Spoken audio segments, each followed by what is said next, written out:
Hello everyone. So a friend of mine released his debut novel recently, so I bought it and today we are going to be unboxing the novel that we have waited months for.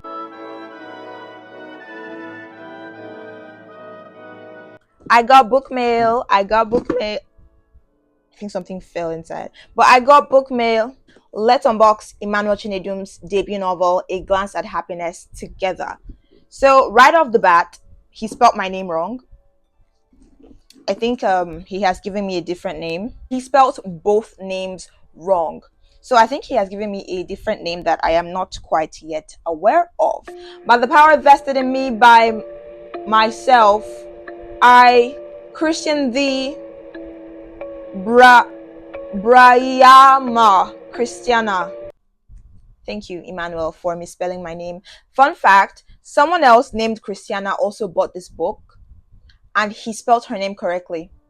So what was up with my name that you couldn't spell correctly? Huh? Huh?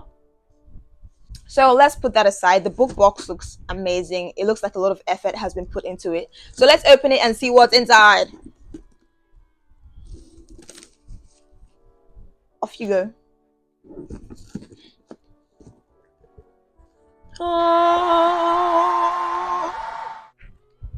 All right, so this is what it looks like. There's quite some things inside. So let's see what we have inside. I was one of the very first persons to purchase it, in solidarity and support to his cause. So of course my box is supposed to be like more special than others, but I'm not going to push on that. We've got apples, 2 apples. They say an apple a day keeps the doctor away. I currently need to have the dentist away because my teeth have been hurting since January. So I hope that these apples will keep the dentist away because I am not getting my teeth removed. We got 2 apples. 2 apples, 2 bite-sized apples.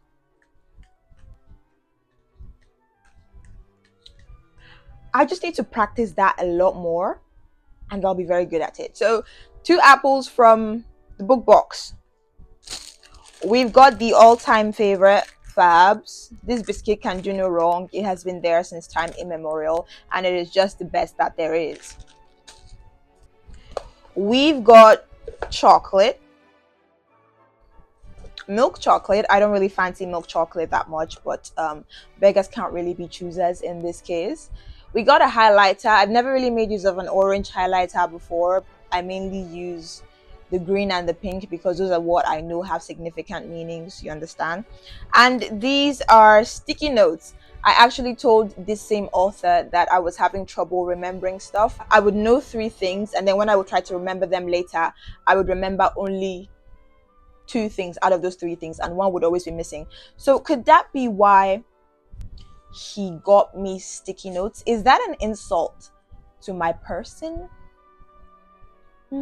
Anyways, I think that the reason why the sticky notes are here are just for remembering stuff in a general way. So yeah, these are good. These are good. Also, in case the book is that interesting, you can use it to write down your thoughts. I've learned this. Let me put it down on paper. That is what the significance of this could be, and might not necessarily be an insult to who I am as a person. This is the first thing that stuck out to me. It was just so shiny and glittery. I was like, what is this? Is it a purse? But no, it's not a purse. It's a jotter, a journal, a jotter. I don't know, but it has pages inside that you can write on. So basically, it's a book, an empty book. It's very shiny and sparkly, and surprisingly, it's actually a coincidence that all of these things are useful to me because my lecturers and classmates are starting to have an issue with me using 2A notes to take down my notes, 2A exercise books. And I don't know what the issue with 2A exercise books are because these books, they literally mean nothing. It's just something for you to write on and then read from it, but I don't know why they seem to have an issue with it. I am not going to be carrying those 10-in-1 books to class ever again. I did that as a fresher and it did not serve me well. So why would I do that to myself? It's literally just a notebook. They should get over it. But I think if I go with this, they would put some respect to my name. Look at that shine. It's a jotter, basically. A jotter. Beautiful, beautiful.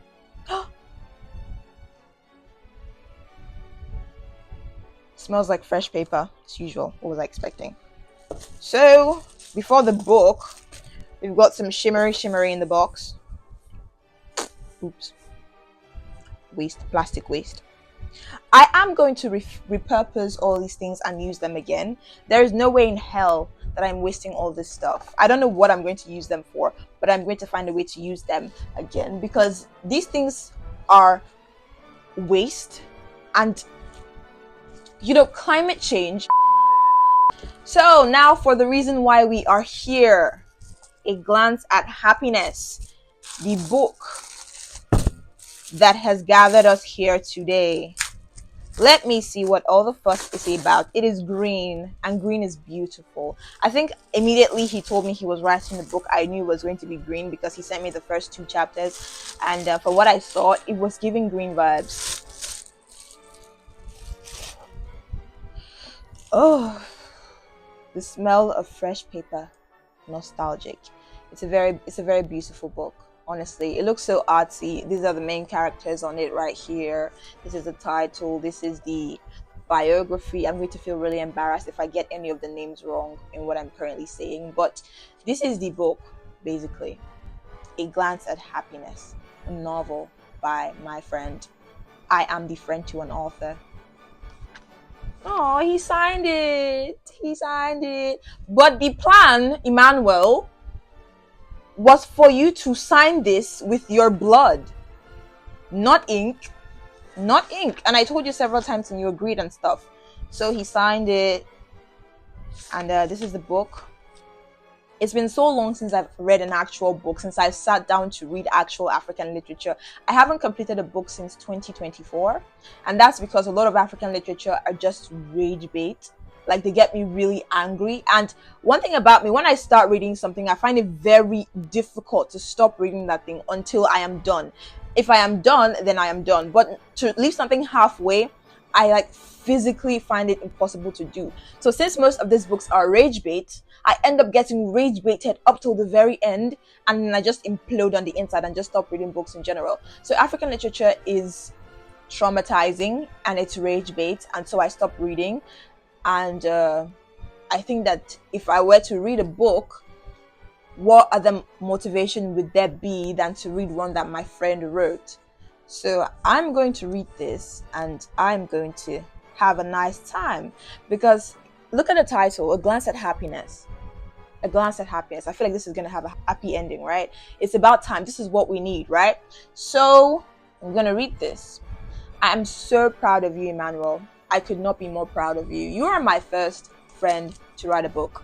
And that is it seems like so weird. Like, you wrote a whole book. You published this book. My goodness. Anyways, you are awesome, Emmanuel. A Glance at Happiness. Buy yours today. Bye bye.